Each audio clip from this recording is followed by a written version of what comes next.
Hi, this is Matt Palelli, and I'm the Director of Marketing and Communications for Mundelein Seminary. And today we're joined by seminarian Michael Kelly from the Diocese of Yakima. How's it going, Michael? It's going well, Matt. It's good to see you. Yeah, good to see you too. It's been a while. So I thought maybe to start off, you could just kind of give us the elevator version of your vocation story so people could understand what brought you to seminary. Yeah, you bet. So I grew up Catholic, grew up in the state of Washington. I'm one of five kids. Um, and we always had a pretty, in my opinion, a pretty rich life, going to various religious ed classes and mass on the weekends. Always grew up liking my faith. As a teenager, I kind of started to make it my own, like my pastors and my teachers had encouraged me to. Loved asking questions. I was always very drawn um, to the faith, to the beliefs.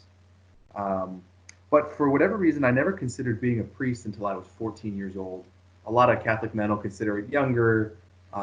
You'll see sometimes little boys playing mass or things like that. That was not me. That was never me. Um, I didn't consider it until 14. My pastor just point blank asked me if I wanted to go to a discernment retreat, 2.5 days up at a lake up near the mountains near Spokane, Washington. I didn't have a good reason to say no, so I said yes. And on that retreat was when I first considered it. And I had some experiences in prayer at that retreat, just quiet times after mass, in the morning, in the evening, where I had an experience that God had something to tell me, and He had told me something, but I just didn't know what it was. It was almost like He had sent me some sort of encoded message, and I had the little slip of paper that popped out of the decoder, but I couldn't read it. What it took to be able to read that was growth in prayer, growth in self knowledge, and growth in the ability of discernment. All things which I grew in the intervening years with I mean just a lot of people helping me, pastors, uh, other priests in the area, seminarians, sort of guiding me through that process, and eventually I decoded the message that I was called to enter seminary. That was the beginning of it, just to enter seminary. And I said yes to that. Right out of high school, graduated high school, went right to Mount Angel College Seminary. Decided I was just going to do it 1 year. I'm like, look, I don't know what this is all about. I don't know if I'm called to be a priest or not, but I'm getting a pretty clear message that I have to try it. I have to at least give it a try. I'll give it a year, and we'll see what happens. And that was, well, I just completed my 6th year of seminary, so it's been going well, you could say. That's good. It's amazing. It seems like a lot of seminarians talk about that personal invitation from a priest or someone else who just sort of asks the question straight up, and that leads you down the path. Yeah. Cool. Well, so the last time that I saw you, we were both on campus at Mundelein, and you were getting on a bus to head to the Holy Land. Can you give me an update on what's happened in the very strange and interesting several months since then? Yeah, so the Holy Land trip is usually a whirlwind, but this year it was even more so. Honestly, Matt, you talk about that time when we were getting on the bus and the community was there waving at us and everything. That feels like it was ages ago. Agreed. Because from there, what happened is we flew the Holy Land, we flew to Germany, then from Germany to Tel Aviv. We ended up being super delayed, so we didn't get into Bethlehem, the first place we were going to visit, until much later than we were anticipating getting there. And the trip was really good. We were there for 9 weeks, um, and we saw all of the. We had time to see all of the major holy sites. Um, it was really nice living in community. Um, it's always nice living in community, but the small community had an extra appeal to it. It was just me and my classmates, 34 of us, two professors, two priests, uh, and there was a real family feel to it, in my opinion. And just the ability to be there, the incredible privilege of having so much time there. We would see these groups who were going through, and you're on a 1 week trip or you're on a 3 day trip. You've got one day in Bethlehem. You see, a couple of things there. one day in Jerusalem, maybe one day at the Sea of Galilee or in Nazareth, but nothing like what we had. We had multiple days being able to explore Bethlehem, multiple days, I mean, multiple weeks really in each of these places. So, and then we also had guided tours to the major sites. So we'd have the guided tour, kind of see what it was all about. And then we would have the ability ourselves, if we wanted to, we'd have free days, free afternoons. Like you can walk back, you can go, if you want to pray here, you can pray here. If you felt the Spirit draw you here, you can go back there. If you want to just find something new, you can just walk any direction you want.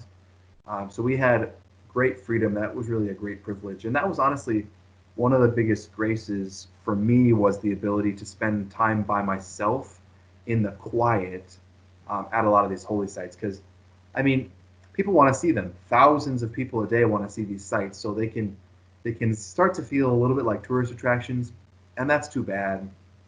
But it's hard when you have so many people in small places to maintain that prayerful atmosphere. So I really, really enjoyed being able to see the places, get the information about it. You see all the other people, the universality of the faith, both Catholics, Christians, Orthodox Christians, all coming to these same sites where Christianity was born.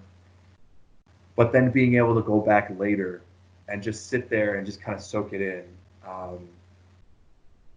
Yeah, I had especially moving experiences in prayer at the Basilica of the Annunciation in Nazareth.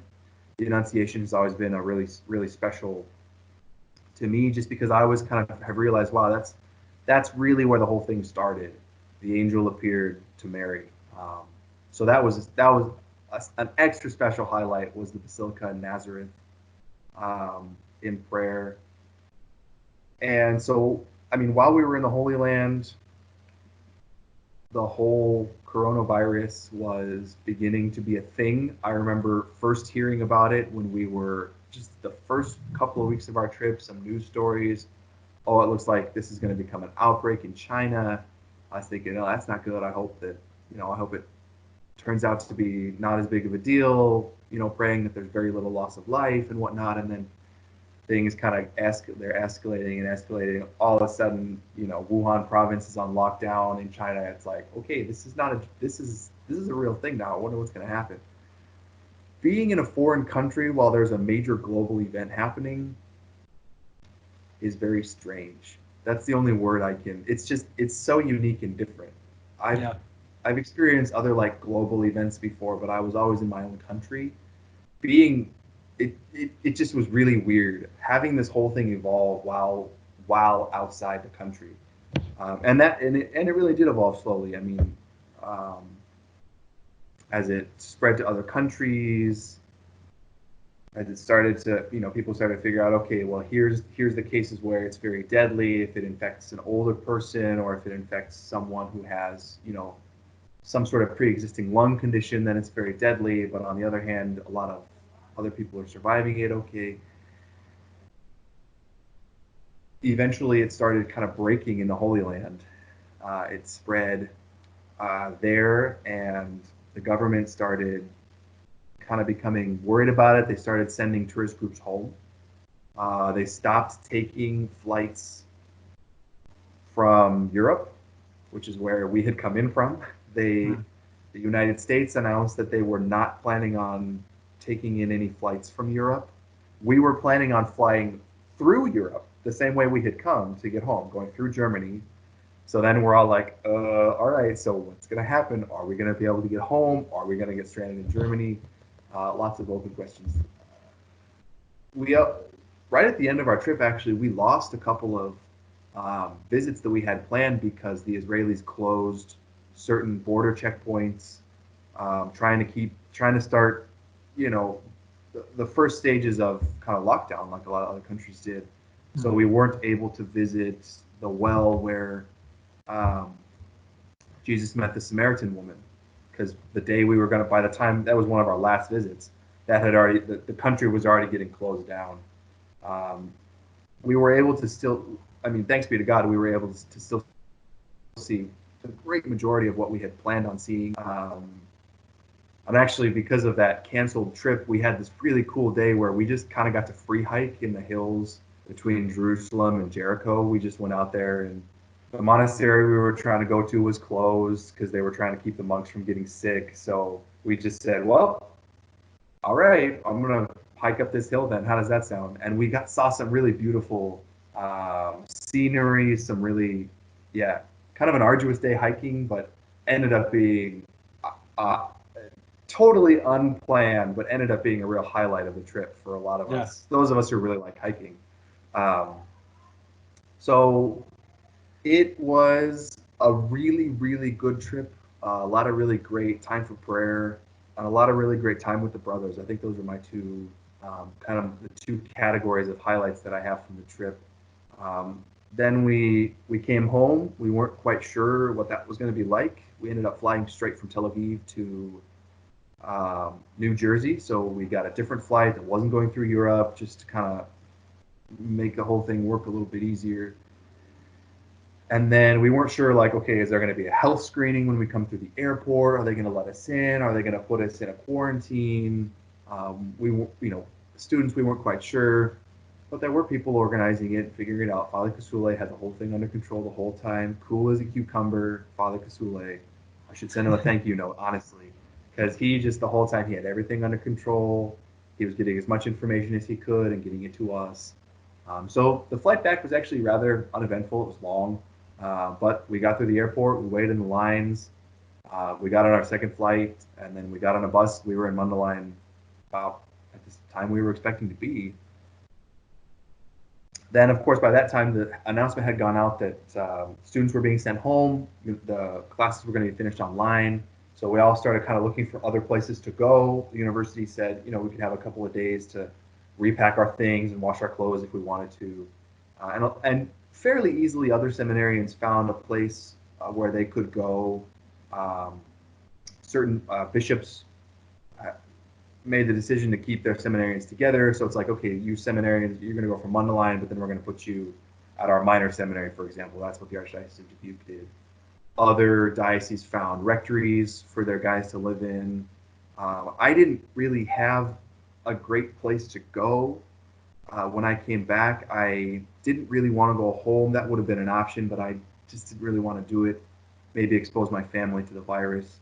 And then there's a lot of the rectories that I had kind of stayed in over Christmas breaks and summer breaks before are also home to retired priests, each of them. So all of the relationships that I already had with priests and rectories, I didn't really feel comfortable. I didn't want to stay there because there was an at-risk priesthood. Sure. So Mundelein actually provided us, those of us who didn't have a place to go in our home diocese, an opportunity to kind of quarantine ourselves for 2 weeks on campus at Mundelein, but in a different residence hall away from all the regular residents, the priests, to kind of figure it out. Okay, go in there for 2 weeks, see if you've got the virus. If not, good to go. Then go on home.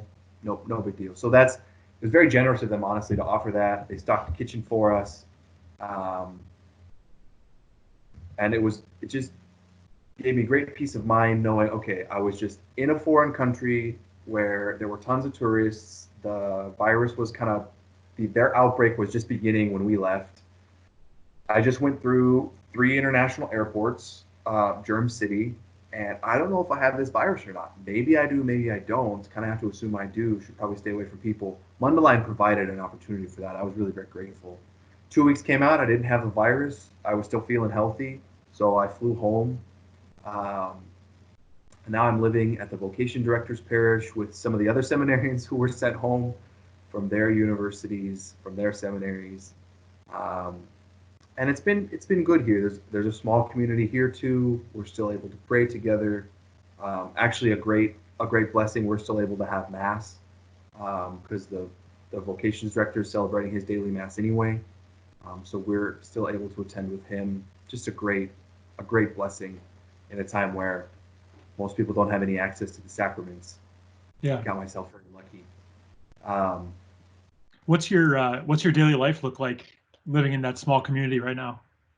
Yeah, so we have guys from 2 different seminaries and one guy who was actually here on pastoral internship. We're all living together. There's 6 of us.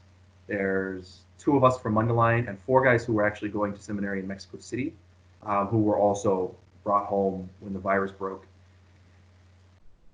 So we all have classes at different times. During the day, we're all kind of in and out of online classes.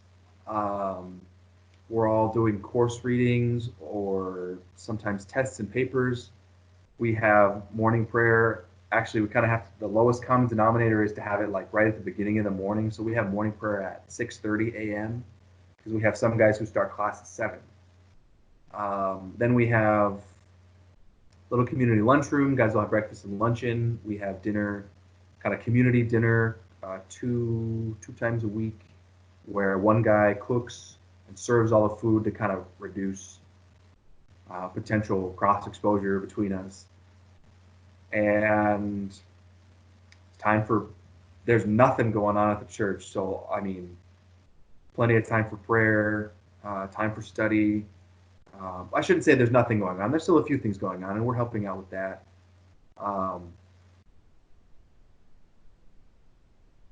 So it's very good. We're in a pretty good place here, and very lucky to be so. Um, we had I mentioned we were the only people. We're kind of the only people here. I live actually on the 3rd floor of the office building, so I basically live inside the church. Um, it's all kind of one connected building here at St. Joseph's in Yakima. And when it came to the Holy Week liturgies, okay, we were all back. The pastor said, okay, we're going to celebrate the liturgies. We're going to do them live stream. We're going to try to do them well as we can. But that was pretty much just us.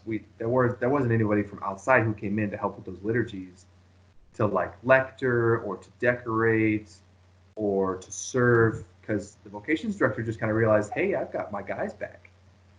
I'll just make them do everything, which was kind of what we wanted. We didn't want to miss out on serving Holy Week liturgies, and it was what he wanted too. So we just kind of did everything for Holy Week. He set the schedule, but then we did all the decorating, we did all the serving. We had a couple of like liturgical planning meetings where we were, going over the rubrics with a fine-tooth comb to make sure, and then comparing them with. So there's the rubrics in the book for like how it's celebrated in a normal year, and then there's the directives from the bishop of what things are being omitted this year because the celebrations aren't public, they're being live streamed, so it's different. So we're comparing these different documents and trying to figure it all out and applying a lot of what we've learned in classes and over the years. So it was actually a lot of fun. It was not enjoyable at all to be the only people in the room at these big liturgies. That was I really felt the lack there, but it was kind of fun being the only people on the team and having to do all the roles. Yeah. So we were, usually I do wide receiving, for example, but no, this week I was DT, I was nose tackle one day, I was quarterback the other day, I was wide receiver the next day, and it was fun. It was a lot of fun. That's great. What's the e-learning process been like for you and the other seminarians? Yeah, so I feel like Mundelein, I was actually kind of impressed with how quickly they switched to e-learning without like losing a lot of times and having to organize things. So the Microsoft Teams app seemed like just kind of a turnkey and go thing to me. That's what it seemed like to me. Maybe there was a lot of work happening on campus that I didn't see. I'm sure. Because when I got back and courses started back up again, I mean, they were all kind of scheduled. The teachers knew when they had to be there. The students knew when they had to be there. We all kind of knew what classes are we. It had been pretty clearly communicated to us what classes are being combined, like subject, like we were going to do class. The class on Ezekiel and the class on Isaiah are happening the same day now, so we kind of knew what we had to be reading. The teachers made some pretty forgiving kind of provisions for us, knowing that our setting had just changed. So Dr. Smith, for example, had a take-home final, which was like a paper and then a paper technically. One was going to be a more technical work of like biblical exegesis, where part of the assignment was to go to the USML library and pick up these commentaries by certain scholars and to kind of do a very technical exegesis type thing of a certain passage from the prophets, for example. And then he had another assignment that was more like a spiritual type exegesis of the meanings of these texts, where we weren't going to necessarily need these resources from the library. Well, as soon as we went to online learning and everybody was sent home from campus, Smith took this more technical assignment and turned it into an assignment that we could do from home, just with course notes and our Bibles. Because we didn't have, he knew that we didn't have access to those technical works anymore. So I felt very taken care of by the professors. I felt very taken care of by the university. That being said, e-learning is still a challenge. If I had to choose between e-learning and what we had been doing, in-person learning, I would choose in-person learning 999 times out of 1,000, because it's just better. The personal contact, the ability to ask clarifying questions, the ability to study together with my classmates in the same room to bounce ideas off each other. I really do miss all that. E-learning has been good given the circumstances, but it's still kind of a grind. Yeah, for sure. Yeah. So it's been okay. It's been okay. Mm-hmm. Yeah. How have you managed to maintain connections with your brother seminarians that are flung out across the U.S. at this point? Yeah, so that was actually something else I was very happy with. As soon as all the Microsoft Teams announcements were coming out, all that organization was happening. There was also a Microsoft team organized for our CAMs. So the first week of distance seminary, we had a CAM meeting on video chat through Microsoft Teams, and pretty much everybody was there catching up. Okay, where are you at? How are things going? Is everybody still feeling okay? Has anybody got the virus? So I was happy that was kind of made as a provision, not only our academic requirements, but also our, an ability to maintain social life, all kind of on the same platform. So that's been good. Then sort of some grassroots initiatives, trying to just keep up some of the things that I was doing personally with some of my friends. Since First Theology, we had been meeting, a group of us, Rob Ryan, Kyle Teets, myself, Joby Joseph, John Washington. We had all been meeting on Thursday nights and watching just one episode of something. We started with Avatar: The Last Airbender because Robert Ryan hadn't seen it, and we needed him to see it for obvious reasons. And then after we finished that show, we started another show, just one episode on Thursday nights. Well, coming back distance learning, we sent out a text message. How can we still do this? How can we still do this? And we found a way to do it. So actually tonight, it's Thursday, we're going to watch something. Not sure what we'll watch yet, but we've got a time and we'll all be together. Virtually, but we'll all be together. That's awesome. So it's been different. Definitely missing the community, the free, kind of easy relation in the hallways and at the lunch table. It's really easy to just kind of up and plan something when you're all together like that, and I really do miss that. But we still have something. Yeah. Well, I definitely miss you dropping by my cubicle after class as well. So it's good to be talking to you today. Yeah, I miss buzzing by and distracting you all from your real jobs. We appreciate it. So kind of looking ahead, one of the tragedies of this pandemic has been the postponement or delay of ordinations for you guys as you're moving toward, for you, transitional diaconate, and other guys, priestly ordination. What have been your feelings on that, and what's the game plan right now for Yakima?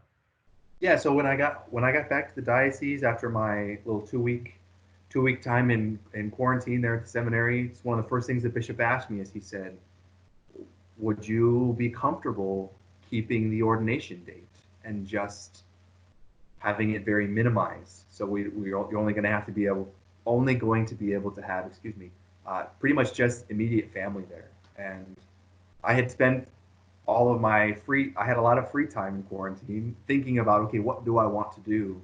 If the bishop asks me, what am I going to say? And that what I had come to is that I wanted to keep the date and just do a minimized ceremony, exactly like the bishop said to me when I got back. So I think the Holy Spirit was working within both of us, I hope anyway.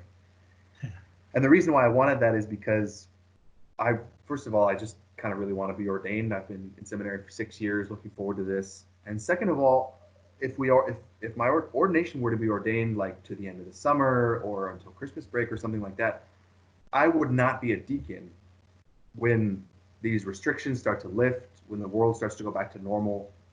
Churches have been closed for 6 or 7 weeks in some places, or even longer in other places. That's a long time of people not being able to see their priests for pastoral counseling, people not being able to have their children baptized, people not being able to come to the church for classes, things like that. So when this whole thing kind of starts to open up, I think there's going to be kind of a rush on the baptismal font, to name one example. There's a lot of babies that have been born in the last couple of months that have not been baptized. You got to get those babies baptized.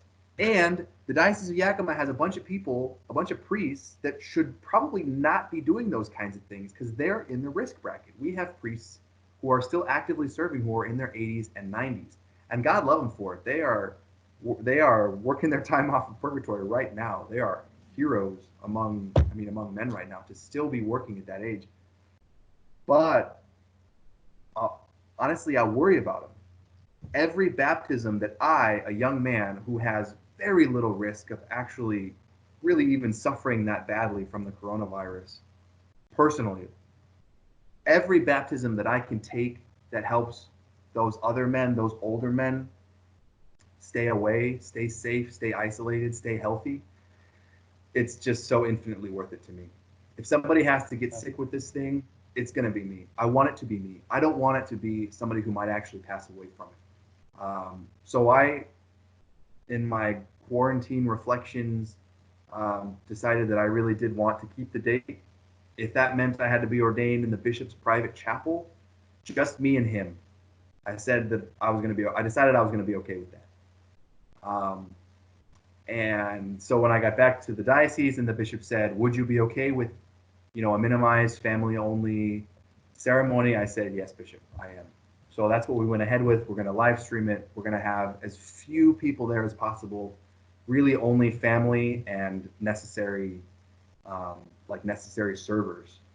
But it's going to be on May 15th at 5 p.m. If you want to watch, it'll be on the Diocese of Yakima Facebook page and the Diocese of Yakima webpage. It's 5 p.m. Pacific. All right. Well, we'll be sure to share that with our supporters here at Mundelein too. Let's see. So, any other thoughts as we wrap up here? Well, I'm just really, really happy to have such strong community ties and to have people around me supporting me and people around me who I can support. It's kind of a give and receive. It's very much a give and receive time right now. It's a strange world, and I see a lot of people pulling together, and I'm very edified by that. I'm very appreciative of my own vocation. Very much excited to get there. One more year after this of seminary studies, and then I get released into the wilds of the work field, and I'm so very much looking forward to that. Yeah. How can our supporters pray for you as you prepare for diaconate ordination? Well, I would be so very appreciative of their prayers for me, and for my older brother, Deacon Edgar Quiroga. He is going to be ordained a priest a week after I'm ordained a deacon, so we're in that final preparation stage. Pray also for my classmate Eduardo, who is trapped at the seminary in Mexico, who's also preparing for ordination, but we're not quite sure when that's going to be.